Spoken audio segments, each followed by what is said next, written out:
Kamu dan kita pasti pernah merasakan sakit. Tapi, apa sih itu rasa sakit? Rasa sakit atau yang biasa dikenal dengan rasa nyeri adalah pengalaman sensorik dan emosional yang tidak menyenangkan akibat adanya kerusakan jaringan, baik aktual maupun potensial, atau yang digambarkan dalam bentuk kerusakan tersebut. Kerusakan jaringan tersebut dapat terjadi di mana saja, termasuk pada periapikal atau periodontal. Timbulnya rasa sakit pada periapikal atau periodontal dapat disebabkan oleh adanya stimulus. Stimulus tersebut terbagi menjadi yang pertama, adanya stimulus mekanik atau tekanan yang berupa bruxism atau kebiasaan menggeretakkan gigi, perkusi, overkontur, dan trauma. Yang kedua yaitu stimulus termal. Stimulus termal yaitu termal panas atau termal dingin. Yang ketiga yaitu bakteri. Nah, bakteri apa saja yang terdapat pada periapikal dan periodontal? Bakteri yang terdapat pada periapikal yang pertama, Streptococcus anaerobius yang merupakan bakteri gram positif.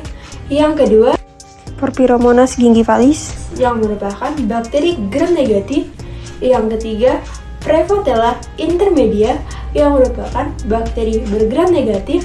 Dan yang keempat yaitu Fusobacterium nucleatum yang merupakan bakteri bergram negatif. Lalu, untuk periodontal terdapat bakteri yang pertama Porphyromonas gingivalis yang merupakan bakteri gram negatif. Yang kedua, Aggregatibacter actinomycetum comitans yang merupakan bakteri gram negatif. Yang ketiga, Prevotella intermedia yang merupakan bakteri gram negatif.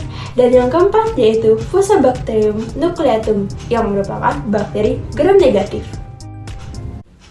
Nah, bakteri-bakteri tersebut menghasilkan produk berupa lipopolisakarida atau endotoksin, leukotoksin, gingivin, protease, dan asam lipoteikoat.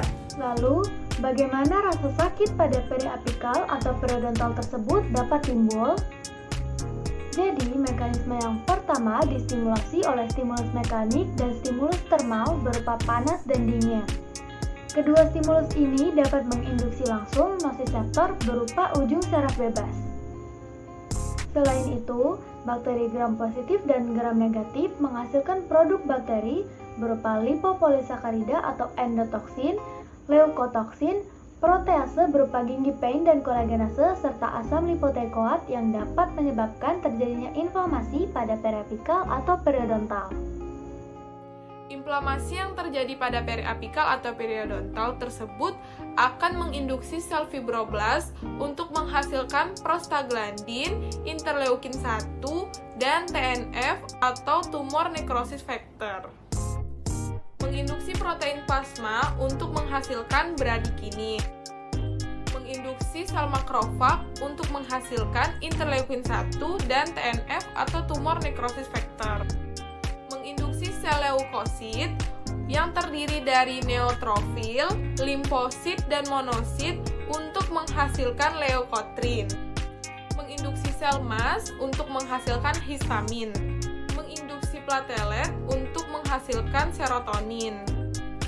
Dan menginduksi sel neuron untuk menghasilkan neuropeptida. Mediator inflamasi dan stimulus langsung yang berupa stimulus mekanik dan stimulus termal panas dan dingin tersebut akan merangsang nosiseptor berupa ujung saraf bebas. Nah, apa itu nosiseptor? Nosiseptor adalah reseptor yang peka terhadap stimulus rasa sakit. Serabut saraf yang dirangsang pada periapikal terletak pada ligamen periodontal dan tulang alveolar. Sedangkan serabut saraf yang dirangsang pada periodontal terletak pada gingiva, ligamen periodontal, dan juga tulang alveolar. Serabut saraf tersebut terbagi menjadi serabut saraf A delta dan juga serabut saraf C, yang dimana masing-masing serabut saraf tersebut memiliki karakteristik yang berbeda. Karakteristik saraf A delta yaitu nyeri tajam seperti menusuk, Nyeri yang terlokalisasi atau hanya pada daerah yang sakit saja, serabut saraf bermielin serta kecepatan konduksinya 5-30 meter per sekon.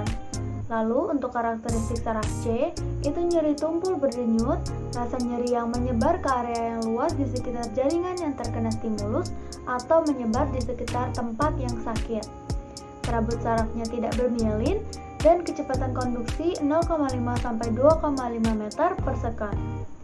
Kemudian, rangsangan dari serabut saraf tersebut akan diteruskan ke nervus trigeminal, tepatnya di nervus 52 atau nervus maxillaris dan nervus 53 atau nervus mandibularis.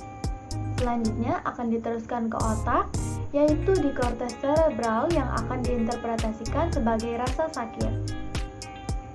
Itulah penjelasan mengenai mekanisme timbulnya rasa sakit pada periapikal atau periodontal. Ayo budayakan pola hidup sehat agar kita terhindar dari rasa sakit. Jangan sampai rasa sakit mengganggu aktivitas sehari-harimu.